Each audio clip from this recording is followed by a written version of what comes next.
Hey y'all, welcome to Girl Meets Screen. My name's Norma, your host of whatever, and we are talking. Why do my eyebrows look so crazy? I need to get them done. I apologize. Last video and this video have been rough with these brows, but half the month they look good, half the month they look crazy.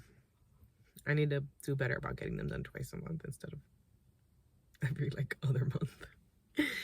All right, so we are talking House of Villains. I didn't even realize this show was coming out. I heard people talk about it recently, but there's an episode already out, so that's what we're talking about today. And yeah, let's just start off. So this first episode basically just introduces us to everyone. First person in the house is Johnny from, I guess, the first season of Survivor or something. One of the first. He was famous for his dead grandma lie. Apparently he said his grandma was dead and she wasn't. You got to be a different type of savage to do that. So he must be the villain. Ain't no way. Ain't no way. But yeah, he talking about first in is number one or something. Not much to say about him. That's Johnny. That's Johnny right now. He's, an OG villain, I guess. We got New York, Tiffany, HBIC. Not much to say about her because, we all already know about her. Yeah, I guess you could say she's a villain. And we have Johnny Bananas, who is another Johnny, but he's from The Challenge. He said he's done 21 seasons of The Challenge. And in one season, him and his partner won, and he chose to keep all of the money. I haven't seen The Challenge because I don't know how that works, but that would be crazy. Could you imagine doing all this work to win and your partner's like, no, I'm not splitting the pot. I'm keeping it.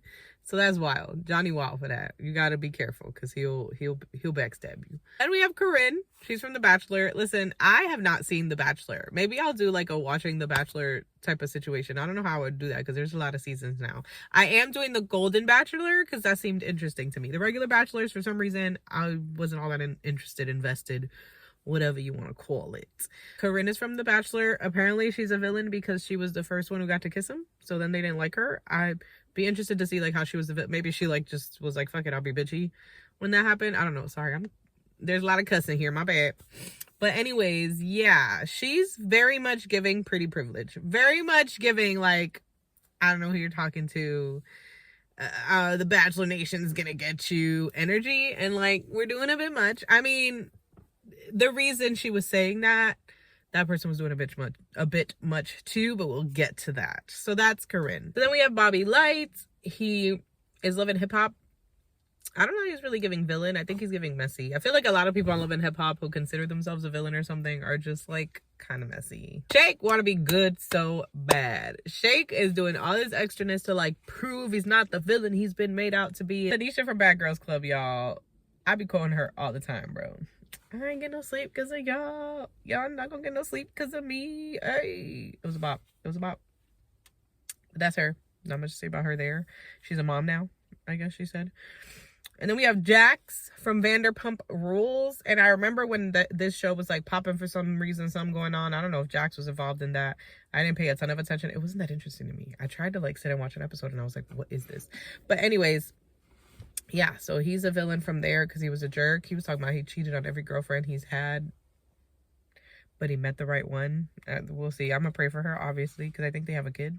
Next into the house is Anfisa from 90 Days Fiancé, the labeled gold digger, pretty woman. Honestly, I vibe with her. I was kind of on her social media watching her YouTube videos and stuff after the fact, and yeah, I think she was just playing into the character they gave her on 90 Day Fiancé. She definitely had moments that were authentic. I think what happened there was he promised her money and luxury, and he did not deliver. And she's not a gold digger if he offered it. No, you don't call sugar babies gold diggers. Last but not least, we have Omarosa. What did dude say in the introduction? The host talking about, and then we got some people from the Trump White House towers or some shit like that. She said, don't do too much. I said, girl, he right. I don't know much about Omarosa. It was before my time. Just kidding. It wasn't before my time, but it was, I didn't watch anything she was in. I don't know her vibe, whatever. but she came off corny. I'm gonna just be really real. And I'm sorry if there's like Omarosa fans out there that know more than I do, but she was just doing too much. Like Corinne just came and said, "Hi, what's your name?" And she's like, "Google me." And when Corinne said, "I'm sorry, you're so irrelevant that you have to tell people to Google you," and I was like, period though, because like, why would you say that? That's not the burn you think it is, right? Because like, you're trying to say like I'm known, but it's like, why would people have to Google you if you're known, you know? So yeah, she was giving mean girl energy from jump. I think she just came up in here, I don't know, it seemed like she's just trying to create a personality so she could stay relevant, but don't come for me. It's just an opinion. We all got them, period. I'm gonna get that on a freaking t-shirt. We have our first challenge for the second half of this episode. It's the big bubble balls that, you know, like the ones that like people can basically fit in. It has their face on it, and there's like an obstacle course type of situation, and they basically have to like push each other out, and like last man standing wins. Omarosa does nothing the whole time. New York is the first one eliminated, and then we have Johnny B left last with Omarosa. And basically she's like, just let me have it, like you're safe. And so yeah, he makes a deal of like, if I let you have it, you can't throw me in there, whatever. And she's like, okay. Omarosa gets a spa day for winning the challenge, and she chooses to take Bobby Light and Tanisha, and they talk about who they're gonna eliminate, at which point Omarosa talks about picking Johnny anyways, and that'd be crazy. I wouldn't trust her after that.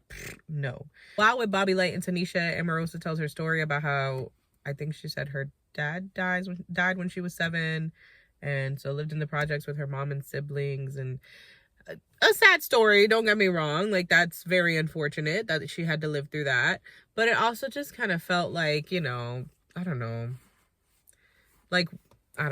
it felt like weird, and a weird place to share, and maybe there was more footage and it made sense like as it happened in real life, but it was just like a random, like, you know, do you know my story, let me tell you it. And it's like, so now we go from like, let me be a mean girl to like, ooh, tell everyone my story so they can pity me. Like, I'm not sure where she was going with that, is all I'm saying. I'm not saying it's not a terrible way to grow up, but it just seemed weird the way it was brought up.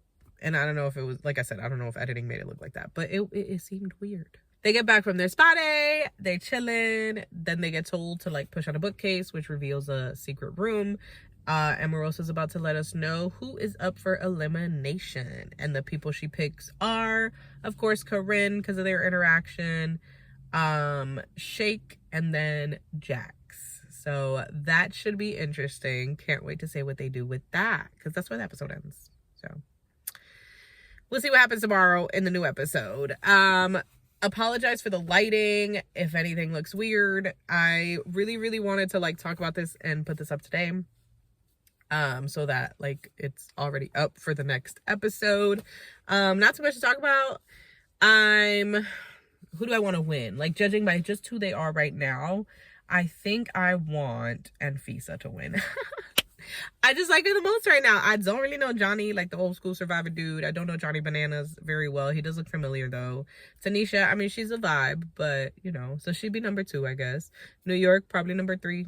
You know, I those are the 3 that I'm like, okay. The rest I either don't know or don't like really care for. Like, I don't know. Bobby Lights, like, I don't really care about the love and hip hop stuff. So anywho, hope you enjoyed. Like the video if you did. Subscribe for more content like this, and I will catch you in the next one. Bye.